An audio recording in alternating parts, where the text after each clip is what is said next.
네, 한 주간의 민심 흐름 살펴보겠습니다. 배종찬 인사이드 K 대표 또 김미연 RN서치 소장 나오셨습니다. 두 분 안녕하십니까? 안녕하십니까? 안녕하세요. 네, 문재인 대통령의 지지율이 소폭 하락한 것으로 나타났네요. 보니까 지난 한 주는 어떤 게 영향을 줬을까요?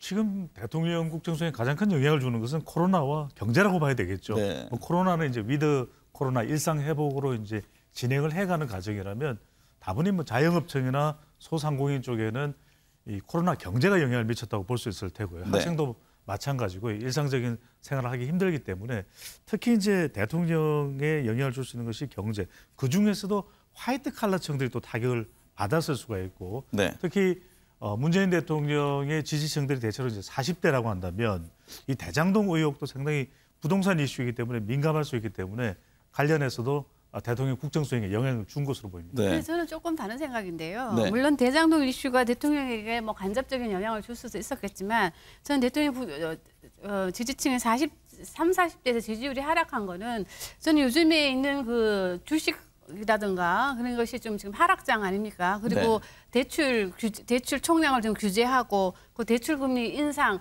뭐 이런 것이 총체적으로 좀 직접적으로 30, 40대에게 지금 피부에 와닿는 것들이기 때문에 저는 이런 것이 좀 영향을 미쳤다고 보여집니다. 금융시장 흐름이 좀 그렇죠. 영향을 줬다. 네. 그게 크게 영향을 준 것 같습니다. 네. 이재명 그 지사 이제 후보 확정된 이후에 보통 이제 컨벤션 효과라고 하지 않습니까? 근데 그게 나타나질 않았어요. 네. 그 이유는 뭡니까? 보통 이렇게 이제 최종 후보가 되면은 지지율이 올라가거든요. 네. 이른바 와우 현상이 있습니다. 뭐 컨벤션 그렇죠. 효과라고 당연히 하기도 이제 하고. 뭐 한 사람으로 이제 결집이 되니까. 그런데 뭐 그런 이유는 두 가지 이유로 봐야 되겠죠. 이 대내적으로는 이낙연 후보 지지층들이 흡수되지 않았다라는 거. 네. 당내의 이 균열 또는 분열 이게 또 영향을 줬을 수. 앞으로 어떻게 되는지 이제 지켜봐야 되겠지만 이제 또 하나는 대외적인 변수입니다. 역시 또 후보가 됐을 때 지지율이 더 올라가려면 또 지지층 기존 지지층 외에 추가적으로 들어오는 지지층이 있어야 되거든요. 네. 이런 지지층들은 우리가 중도 부동층이라고 하는데 대장동 의혹에 또 영향을 많이 받고 있는 유권자층, 응답자층이기 때문에 대내적으로는 이낙연, 대외적으로는 대장동이 컨벤션보다는 오히려 역컨벤션 현상에 네. 영향을 준 것으로 보입니다. 김미연 소장께서는 어떤 분석이세요?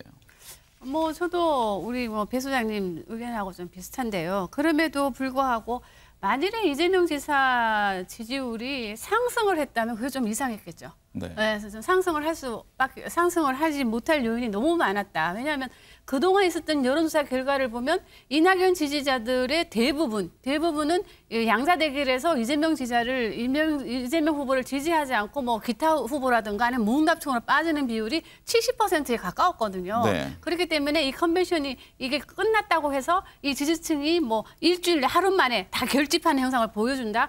그거는 저는 불가능했기 때문에 이 치열한 이 경선 과정이 지금 영향을 미친 것으로 보여지고요. 그리고 자꾸 대장동 의혹이 이제 이재명 지사에게 영향을 미친다고 많이들 얘기를 하는데 이미 이재명 지사 지지율에는 대장동의 의혹은 다 지금 저는 반영이 됐다고 보여집니다. 이미 다 반영이 됐다. 이미 다 반영이 된 지지율이기 때문에 여기서 만약 이재명 지사한테 정말 크나큰 어떤 실수 같은 것이 나타난다면 모를까. 그렇지 않고서는 이 모든 의혹에 대해서는 이재명 지사 지지율이 이미 선반영이 됐음에도 불구하고 지금 나오고 있는 여론조사 결과를 보면 생각보다는 저는 많이 떨어진 것 같지는 않다. 오히려 이 양자 대결에서 올라간 주사도 있기 때문에 네. 저는 오히려 컨벤션 효과가 있었다면 그게 좀 더 이상하지 않았을까 생각합니다. 선방하고 있다 이런 선방하고 있다 봅니다. 이시군요. 이재명 지사하고 윤석열 전 총장, 홍준표 의원이 보면 이제 오차 범위 안에서 양자 대결하면 엎치락 뒤치락하는 모습인데 이 세 후보는 일종의 뭐 스트롱맨이라고 해야 되나요? 네. 굉장히 그 좀 강한 인상이잖아요. 그 요인도 같이 지지율 흐름과 좀 맥락을 같이 합니까? 영향이 있죠. 그만큼 유력 후보라는 것은 지지율을 견인하고 또 유지하고 또 확대하는 경쟁력이 있는 겁니다. 우선 네. 이제 이재명 후보의 경우에는 이런 대장동 의혹에도 불구하고 자기 지지층들은 견인해 가거든요. 네. 지지율이 와르르 무너지지 않고 그만큼 강한 결집력이 있다. 이렇게 봐야 될 것 같고 경기도도 있고 40대도 있고 또 진보층도 있고 또 하나 이제 윤석열 후보의 경우에는 반문 정서가 가장 중요한 원인으로 봐야 되겠죠. 그만큼 이 부분이 뭐 강했다, 약했다 이렇게 나는데 이 반문 정서를 통해서 결집을 하고 있는 또 영향력, 경쟁력이 있는 것이고 홍준표 후보는 역시 뭐 말하면 홍준표 아니겠습니까? 네. 이런 발변 또 추진력 이런 어떤 돌파력 그러니까 뭐 성과와는 또 무관하게 굉장히 돌파할 수 있는 그런 경쟁력을 토론하든지 아니면 정치적인 경륜을 통해서 보이고 있는 점 이런 점들이 그래서 이들을 일컬어서 지역이든 세대든 이념이든 기반이 있기 때문에 유력 후보가 되는 것입니다. 지금 남욱 변호사가 곧 귀국하겠다는 입장이고 이재명 후보는 국정감사장에 직접 출석을 해서 입장을 내겠다는 것인데 지지율의 흐름에 하나의 어떤 변수가 될 수 있습니까? 글쎄 뭐 내일 이제 이재명 후보의 태도에 달렸겠죠. 어떻게 네. 하느냐 그리고 그걸 그 해명을 이제 국민들이 어떻게 받아들이느냐 저는 이게 내일 가장 큰 포인트가 될 것 같고요. 그럼에도 불구하고 만일에 내일 이재명 지사가 국감에 나오지 않았다면 네. 나오지 않았다는 것을 가상해 봤을 때는 오히려 책임지지 않는 후보, 책임지지 않는 도지사 또 이런 또 프레임이 씌워질 수 있기 때문에 저는 뭐 내일 출석하는 거는 뭐 잘한 거라고 보여집니다. 그런데 네.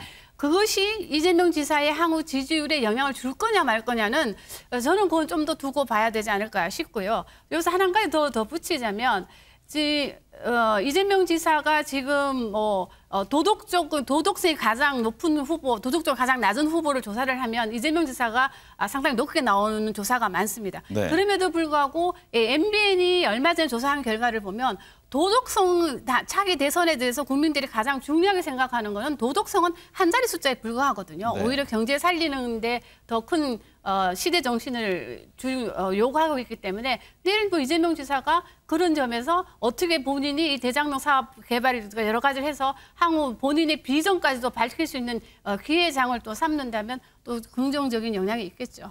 이낙연 전 대표 지지층 중에요. 이재명 후보를 투표하겠다는 응답한 사람이 14.2%에 그친 것으로 나왔는데 물론 이것이 경선 직후에 이루어진 여론조사여서 네. 좀 시차를 두고 봐야겠습니다만 이게 어떻게 봐야 합니까? 일시적입니까? 아니면은 이게 대선까지 이런 흐름이 이어진다고 봐야 합니까? 당분간은 이럴 수밖에 없을 것 같아요. 네. 왜냐하면은 이낙연 후보 지지층에서는 이 결과를 받아들이기가 쉽지 않은 것이죠. 네. 그러다 보니까 주로 이낙연 후보를 지지했었던 60대 이상의 진보층, 또 이제 호남 이런 기반의 지지층들이 오히려 들어오지 않고 뭐 일부 조사에서는 윤석열 후보 쪽으로 옮겨간다. 심지어는 이런 해석까지도 나오고 있는 상황이거든요. 네. 당분간은 이재명 후보 쪽으로 가지 못하는 불가피한 상황으로 보입니다. 이제 중요한 것은 얼마나 빨리 흡수될 수 있는지가 중요하거든요. 그렇다면 시점상으로는 국민의힘 후보가 결정될 때는 또 이 민주당 지지층들이 더 결집하는 효과가 분명히 발생을 할 겁니다. 왜냐하면 네. 대결 구도가 또 뚜렷해지기 때문에 하지만 당분간은 이 이낙연 후보 지지층들이 가기가 쉽지 않거든요. 이것을 흡수하기 위해서는 얼마만큼이나 노력하는지도 중요합니다. 네. 이낙연 후보를 또 존중하고 단순한 전화 이상을 떠나서 또 이낙연 후보가 발표했던 공약을 본인의 이재명 후보의 정책으로 또 받아들이는 것도 이런 얼마나 잘 수용해낼 수 있는지가 이낙연 후보 지지층을 흡수할 수 있는 또 과정과 또 결과로 또 바뀌게 되겠죠. 이재명 후보의 노력이 당연히 중요하고 네. 이번 주말 예상되는 대통령과의 만남에서 문재인 대통령이 어떤 메시지를 내느냐 이것도 지지자들 중에서는 굉장히 중요한 포인트가 아닐까 그렇죠. 싶은데요. 왜냐하면은 이제 이낙연 지지자들은 뭐 문재인 대통령의 핵심 지지층들이 많이 있다고 네. 알려져 있기 때문에 아마 이제 대통령의 뭐 말 한마디가 상당히 영향을 줄 것으로 보여집니다. 그럼에도 불구하고 이낙연 후보의 그동안 여론조사 결과를 보면요. 이낙연 후보가 핵심적인 지지층은 바로 20대 여성, 30대 여성이었습니다. 네. 이 30대 여성에서 이낙연 후보는 다른 여타 후보들과 비교해 보더라도 상당히 높은 지지를 받아왔거든요. 근데 이분들이 지금 이탈하는 모양새를 보여주고 있고 이분들이 상당히 지금 부동층으로 빠지는 모양새를 보여주고 있기 때문에 저는 이 20, 30대 여성을 지금 누가 잡느냐에 따라서 차기 대선 후보가 지금 결정이 된다고 보여지기 때문에 이 20, 30대가 뭐 이낙연 후보를 지지했기 때문에 당연히 이재명을 지지할 것이다. 아니면 뭐 윤석열 후보를 지지할 것이다. 저는 그렇게 생각하지 않습니다. 네. 왜냐하면 20, 30대 여성들이 볼 때는 이 모든 지금 나오고 있는 후보 1, 2 후보들은 상당히 또 강한 캐릭터를 갖고 있는 분들이기 때문에 네. 그 점에 대해서는 저는 상당히 이분들한테는 이 20, 30대 여성들의 표심을 누가 가져가느냐에 따라서 차기 대선 주자가 결정이 되지 않을까 싶습니다. 고발 사주 관련 의혹에 대해서요. 윤석열 전 총장의 책임이 있다는 응답이 여론조사를 보니까 또 높게 나오네요. 네. 그렇다면 앞으로 윤석열 전 총장의 지지율이 출렁거리는 요소가 될 수 있습니까? 이미 또 고발 사주 의혹도 상당히 오랜 시간 동안 논란이 됐거든요. 네. 반영될 부분들은 반영됐을 거고 뭔가 새로운 것이 밝혀진다. 네. 가장 중요한 핵심은 윤석열 후보랑 얼마나 관련이 되어 있느냐. 이 부분이 가장 중요할 것이고 네. 영향을 미치는 것은 지금 또 윤석열 후보 지지층도 지지층대로 11월 5일 날 최종 후보 결정되기 때문에 뭉쳐있는 상태이기 때문에 네. 프레임이 작동되고 있기 때문에 좀 제한적일 것이다. 네. 그런데 중요한 것은 결과적으로 내부 경선도 중요하지만 고발 사주 의혹도 본선 이슈라고 봐야 되거든요. 본선에 만약 갈지 안 갈지는 모르지만 간다면 중도층에게 영향을 줄 수 있기 때문에 고발 사주 의혹으로 미치는 영향을 결코 이제 윤석열 후보나 캠프 측에서는 네. 가볍게 얘기할 수는 없는 부분으로 보입니다. 김 소장께서는 어떻게 보세요? 이제 고발 사주 문제가 있고 또 윤 전 총장 법무부의 그 징계에 관련해서 법원에서 타당하다 이런 판결이 나왔는데 향후 지지율에 영향을 줄까요? 지금 당장은 영향을 안 준다고 보여집니다. 지금 네. 당장은. 그러나 왜 안 주느냐?